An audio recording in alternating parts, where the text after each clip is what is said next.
Hello everyone, it's David. We are on Babylon 5, Season 5, Episode 8, Day of the Dead. This one is a really powerful episode for me. I've lost both my parents, some close friends just recently, and this one asks if you could talk to any deceased person, even if it was your least favorite person, would you? Ooh. And you didn't get a chance to determine beforehand who it was.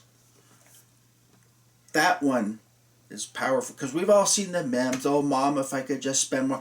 And yeah, I would love to spend more time with my mom and my dad, talk to them from the great beyond, see what advice they have for me. But what happens if it's my worst enemy from high school? Assuming that person's dead. I don't want them dead necessarily, but what happens if it's my least favorite person?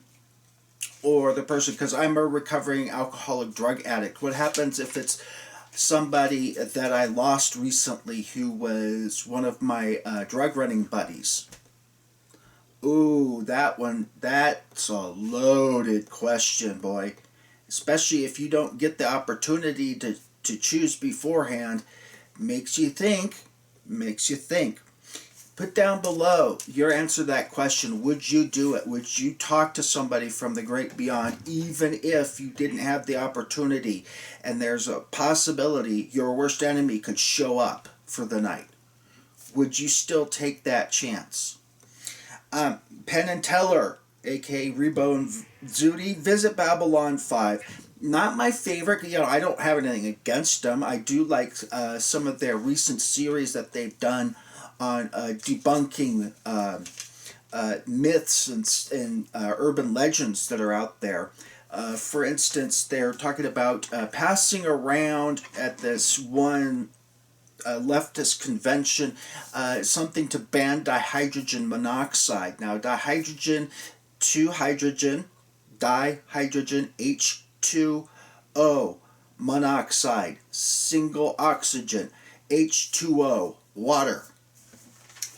And and they all are signing this, and they got like over 9,000 people in like 2 hours to sign a petition to ban water. Causes excessive sweating. Yes, if you drink enough water fast enough, cause fluid shifting, can kill you. Responsible for 100% of drownings. Yep, water will do that. Tonight is the Day of the Dead. Is that like our Halloween? But this one seems to be the Day of the Dead. Every 200 years, the single comet in the Mercury system comes closest to their planet.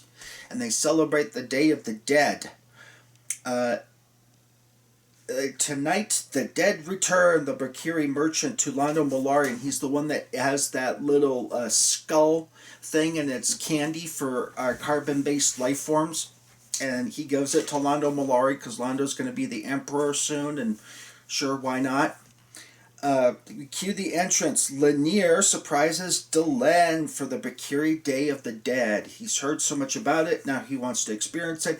And why not experience it with the love of your life, or your dreams, or your fantasies, or whatever. The Mercury, we learn, are night dwellers. Aha, kind of like me. They buy Babylon 5 just for the night and just a small section of it, so that it becomes Mercury space and they can all celebrate their day or night of the dead.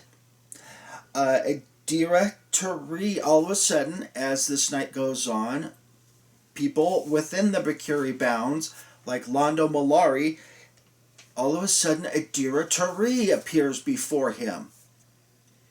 Dodger appears in Michael Garibaldi's shower.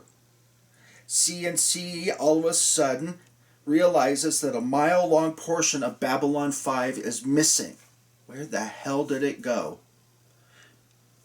Zoe, a character, appears in Captain Lockley's quarters, and we find out Zoe and Captain Lockley used to be drug running together. What advice does Zoe bear from beyond the grave? Lanier is greeted by Mr. Morden. And Lanier gets some very unwelcome news indeed that he will betray the Endless Shock.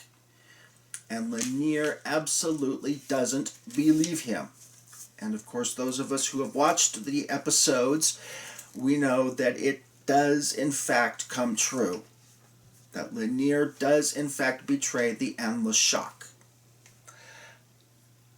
As the night progresses, people get more and more information as to what the future might hold for them.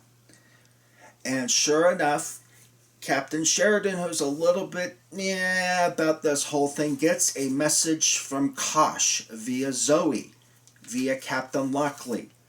When the long night comes, return to the end of the beginning.